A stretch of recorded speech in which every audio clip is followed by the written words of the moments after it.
नमस्कार साथियों, Jaipal success point के यूट्यूब चैनल पर आपका हार्दिक स्वागत है। आज हम राजस्थान के इतिहास से संबंधित भाग द्वितीय के बारे में 25% विशेष हैं उससे महत्वपूर्ण जानकारी आपके साथ शेयर करेंगे। और दोस्तों, इससे पहले आप हमारे यूट्यूब चैनल पर हैं तो हमारे चैनल को सब्सक्राइब अवश्य करें। और दोस्तों, राजस्थान के इतिहास से संबंधित भाग हमने पहले ही अपलोड कर लिया है, उसको भी देख लें। बहुत ही महत्वपूर्ण प्रश्नों का संग्रह है। तो शुरू करते हैं राजस्थान के इतिहास से संबंधित अति महत्वपूर्ण प्रश्न। पहला प्रश्न है, भूला बिसरा राजा के उपनाम से कौन सा शासक प्रसिद्ध था? ए ऑप्शन में महाराणा प्रताप, बी ऑप्शन में अमर सिंह, सी ऑप्शन में राव चंद्र सेन, डी ऑप्शन में महाराणा सांगा। दोस्तों, बहुत ही महत्वपूर्ण प्रश्न है। तो इसका भूला बिसरा राजा के उपनाम से राव चंद्र सेन जाने जाते हैं। तो दोस्तों, इसका सी ऑप्शन सही है। अब बढ़ते हैं अगले प्रश्न की ओर। पृथ्वीराज राजसो ग्रंथ में राजपूतों की उत्पत्ति किससे बताई गई है? ए ऑप्शन में ब्राह्मणों से, बी ऑप्शन में संक्रमित उत्पत्ति, सी ऑप्शन में मध्य एशिया से, डी ऑप्शन में अग्निकुंड से। तो दोस्तों, पृथ्वीराज राजसो के लेखक चंद बरदाई हैं। तो उन्होंने इस ग्रंथ में राजपूतों की उत्पत्ति अग्निकुंड से मानी है। इसमें डी ऑप्शन सही है। अब बढ़ते हैं अगले प्रश्न की ओर। किसके शासनकाल में मगरा या जावर में चांदी की खान निकली थी? ए ऑप्शन में महाराणा प्रताप के शासनकाल में, बी ऑप्शन में महाराणा लाखा, सी ऑप्शन में राव चंद्र सेन, डी ऑप्शन में महाराणा सांगा। तो दोस्तों, महाराणा लाखा के शासनकाल में यहाँ जावर उदयपुर में वहाँ पर ये खान निकल आई थी चांदी की। तो इसमें अपने बी ऑप्शन सही है। अब बढ़ते हैं अगले प्रश्न की ओर। कुंभलगढ़ दुर्ग का मुख्य शिल्पी कौन था? A option Mandan, B option Deppa, C option में जसवंत, डी ऑप्शन में करण। तो दोस्तों, कुंभलगढ़ दुर्ग का मुख्य शिल्पी मंडन था। तो इसमें अपना ए ऑप्शन सही है। अब बढ़ते हैं अगले प्रश्न की ओर। प्रश्न संख्या 5, खानवा के युद्ध में महाराणा सांगा की हार का प्रमुख कारण क्या था? तो दोस्तों, खानवा का युद्ध 1527 में हुआ था। महाराणा सांगा और बाबर के बीच में हुआ था। तो ये पूछा गया है कि महाराणा सांगा की हार का प्रमुख कारण क्या था। तो दोस्तों, आपको दोनों तरफ से भी तैयार रहना है। कभी ये भी पूछ ले कि खानवा का युद्ध कब हुआ था? तो दोस्तों, खानवा का युद्ध 1527 में हुआ था। अब पूछ ले खानवा का युद्ध किन किन के बीच हुआ था? तो दोस्तों, खानवा का युद्ध महाराणा सांगा और बाबर के बीच में हुआ था। अब ये पूछा गया है खानवा के युद्ध में महाराणा सांगा की हार का प्रमुख कारण क्या था? ए ऑप्शन में सैनिकों का विश्वासघात, बी ऑप्शन में पहाड़ी क्षेत्र, सी ऑप्शन में बाबर की तुलुगमा युद्ध पद्धति, डी ऑप्शन में बाबर द्वारा जिहाद का नारा देना। तो दोस्तों, इसका सही उत्तर है महाराणा सांगा की हार का प्रमुख था बाबर की तुलुगमा युद्ध पद्धति। इसमें अपने सी ऑप्शन सही है। दोस्तों, ये बहुत ही महत्वपूर्ण प्रश्न है। अब बढ़ते हैं अगले प्रश्न की ओर। महाराणा सांगा की आड़ी रानी कर्मावती ने किस मुगल बादशाह को राखी भेजकर सहयोग मांगा था? ए ऑप्शन में बाबर, बी ऑप्शन में Humayun, C option Shershah, D option Aurangzeb. तो दोस्तों, महाराणा सांगा की एक आड़ी रानी थी कर्मावती ने किस मुगल बादशाह को राखी भेजकर सहयोग मांगा था? तो दोस्तों, ये कर्मावती ने हुमायूं को राखी भेजकर सहयोग मांगा था। तो अपने इसमें बी ऑप्शन सही है। अब बढ़ते हैं अगले प्रश्न की ओर। ओरडा सम्मेलन कब आयोजित हुआ था? दोस्तों, बहुत ही महत्वपूर्ण प्रश्न है। ए ऑप्शन में 17 जुलाई 1764 को, बी ऑप्शन में 17 जुलाई 1734 में, सी ऑप्शन में 17 जुलाई 1747 में, डी ऑप्शन में 17 जुलाई 1764 में। तो दोस्तों, ओरडा सम्मेलन 17 जुलाई 1764 को आयोजित हुआ था। तो इसमें अपने ए ऑप्शन सही है। ओरडा सम्मेलन 1764 में हुआ था। अब बढ़ते हैं अगले प्रश्न की ओर। दोस्तों, ये बहुत ही महत्वपूर्ण प्रश्न है। मारवाड़ के संस्थापक कौन थे? ए ऑप्शन में राव सिया, बी ऑप्शन में राव जोधा, सी ऑप्शन में राव बीका, डी ऑप्शन में राव चूड़ा। तो दोस्तों, मारवाड़ के संस्थापक राव सिया थे। तो इसमें अपने ए ऑप्शन सही है। और जोधपुर के संस्थापक राव जोधा थे और बीकानेर के संस्थापक राव बीका थे और ये भीष्म पिता माना जाते हैं राव चूड़ा को। तो दोस्तों मारवाड़ के संस्थापक राव सिया थे, तो इसमें अपने ए ऑप्शन सही है। ये दोस्तों बहुत ही महत्वपूर्ण प्रश्न है। अब बढ़ते हैं अगले प्रश्न की ओर। रूठी रानी के नाम से कौन सी रानी प्रसिद्ध है या थी? ए ऑप्शन में पेमल दे, बी ऑप्शन में पद्मावती, सी ऑप्शन में रानी उमा दे, डी ऑप्शन में रानी नेतल। तो दोस्तों रूठी रानी के नाम से ये प्रसिद्ध थी रानी उमा दे, तो इसमें अपने सी ऑप्शन सही है। रूठी रानी के नाम से रानी उमा दे प्रसिद्ध थी, तो इसमें अपना सी ऑप्शन सही है। अब बढ़ते हैं अगले प्रश्न की ओर। प्रश्न संख्या 10, गिरी सुमेल का युद्ध कब हुआ था? दोस्तों ये मालदेव और शेरशाह सूरी के बीच हुआ था गिरी सुमेल का युद्ध। ये कब हुआ था ये पूछा गया सन। ए ऑप्शन में 1544 ईस्वी में, बी ऑप्शन 1588 ईस्वी में, सी ऑप्शन 1567 ईस्वी में, डी ऑप्शन 1555 ईस्वी में।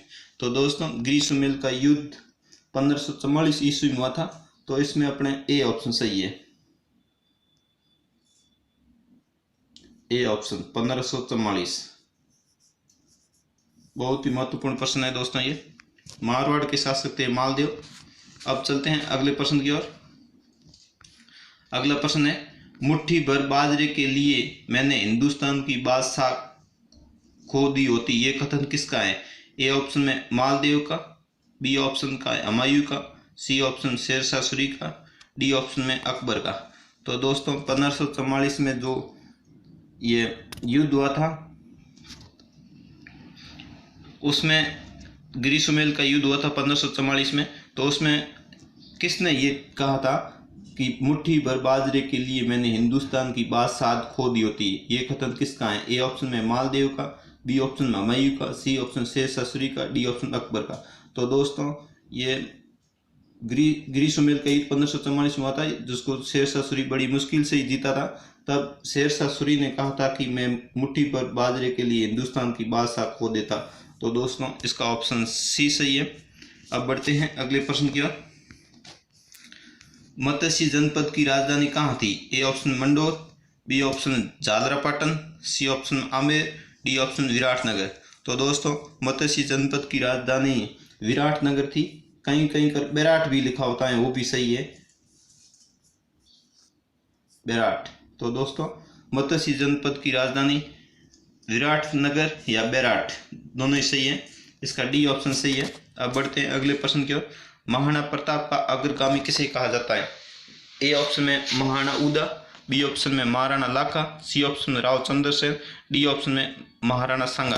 तो दोस्तों महाराणा प्रताप का अग्रगामी राव चंद्रसेन को कहा जाता है, तो इसमें अपना सी ऑप्शन सही है। अब बढ़ते हैं अगले प्रश्न की ओर। राजपूताने का करण किसे कहा जाता है?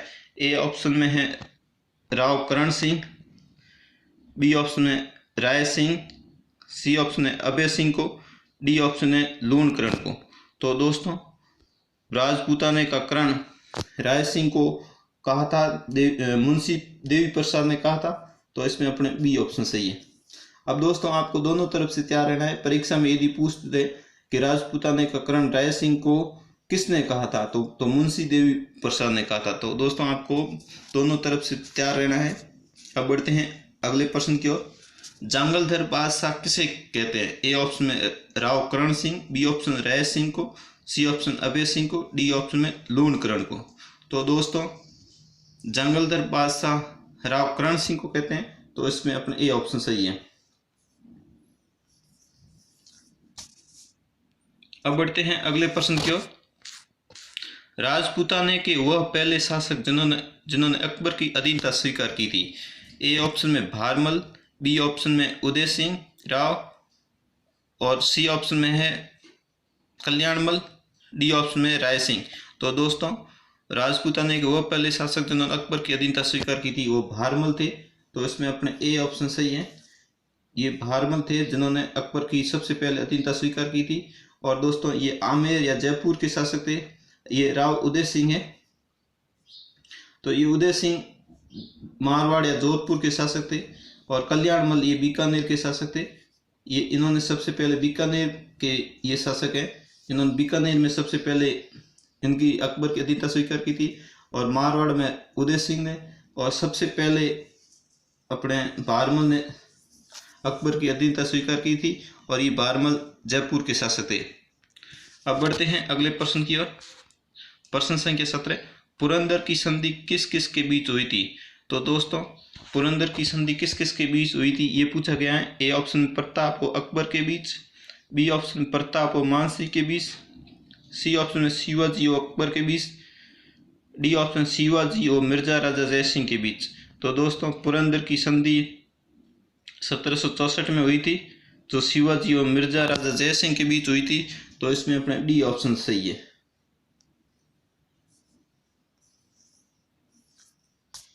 अब बढ़ते हैं अगले प्रश्न की ओर। जयपुर शहर के वास्तुकार कौन थे? ए ऑप्शन में जय सिंह, बी ऑप्शन में Sawai Singh, C option Pratap Singh, D option में विद्याधर भट्टाचार्य।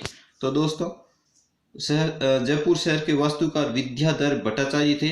तो डी ऑप्शन सही है। दोस्तों ये प्रश्न कई परीक्षा में पूछा गया है और बार बार पूछा जा रहा है, आप भी इसको थोड़ा दिमाग में रखें।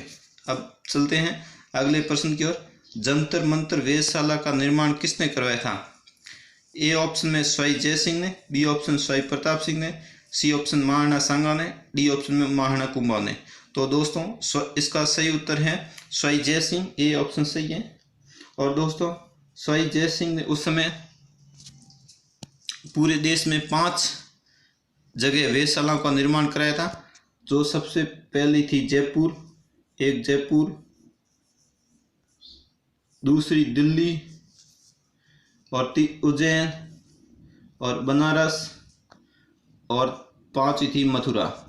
तो दोस्तों कभी कभी ये भी पूछ लिया जाता है कि इनमें से किस जगह स्वय जय सिंह ने वेधशाला का निर्माण नहीं करवाया था। तो दोस्तों आपको अच्छी तरह से याद हो जाना चाहिए कि स्वय जय सिंह ने 5 जगह वेधशालाओं का निर्माण कराया था, जयपुर में, दिल्ली में, उज्जैन में, बनारस में और मथुरा में।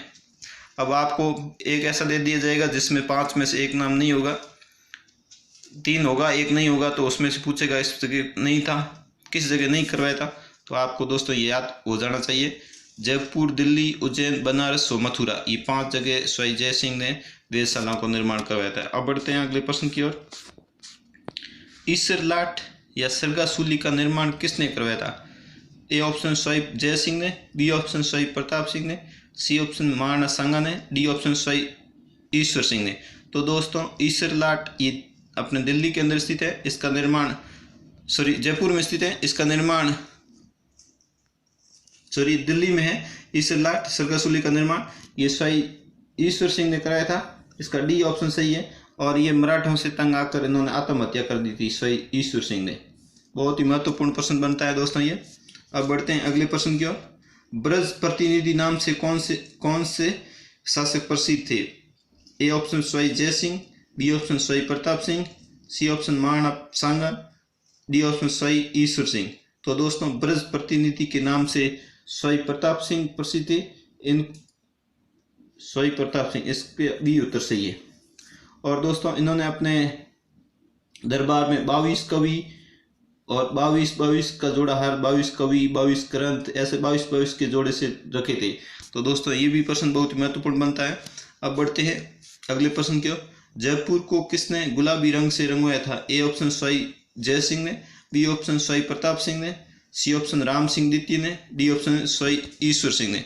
तो दोस्तों जब अल्बर्ट भारत आए थे तो उस समय स्वय राम सिंह द्वितीय ने जयपुर को गुलाबी रंग से रंगवाया था। तो इसका अपना सी ऑप्शन सही है। अब बढ़ते हैं अगले प्रश्न की ओर। अजय मेरु दुर्ग का निर्माण किसने करवाया था? ए ऑप्शन अजय पाल ने, बी ऑप्शन अर्णोराज ने, सी ऑप्शन अजय राज ने, डी ऑप्शन अमर सिंह ने। तो दोस्तों ये अजमेर दुर्ग का निर्माण अजय पाल ने करवाया था। तो इसका अपने ए ऑप्शन सही है। और अजमेर शहर बसाया था अजय राज ने। अजय राज ने अजमेर दुर्ग की स्थापना की थी। अब बढ़ते हैं अगले प्रश्न की ओर। आना सागर झील का निर्माण किसने कराया था? ए ऑप्शन अजय पाल ने, बी ऑप्शन अर्णोराज ने, सी ऑप्शन अजय राज ने, डी ऑप्शन अमर सिंह ने। तो दोस्तों आना सागर झील का निर्माण अर्णोराज ने करवाया था। और ये आना सागर झील का निर्माण अर्णोराज ने करवाया था, इसका बी ऑप्शन सही है। और ये आना सागर झील अजमेर में स्थित है। अब बढ़ते हैं अगले प्रश्न की ओर। कवि बांधों के नाम से कौन से राजा प्रसिद्ध थे? ए option Sawai Jai Singh, B option Sawai Pratap Singh, C option में राम सिंह द्वितीय, डी ऑप्शन विग्रहराज चतुर्थ। तो दोस्तों कवि बांधों के नाम से विग्रहराज चतुर्थ प्रसिद्ध थे, तो इसका अपना डी ऑप्शन सही है। अब बढ़ते हैं दोस्तों आज का प्रश्न, जिसका उत्तर आपको हमारे कमेंट बॉक्स में देना है। आज का प्रश्न है तराइन का प्रथम युद्ध कब व किन किन के बीच हुआ था? तो दोस्तों तराइन का प्रथम युद्ध कब और किन किन के बीच हुआ था, इस प्रश्न का उत्तर आपको कमेंट में देना है। और दोस्तों आप हमारे यूट्यूब चैनल पर नए हैं तो हमारे चैनल को सब्सक्राइब अवश्य करें। Thanks for watching. जय हिंद, जय भारत।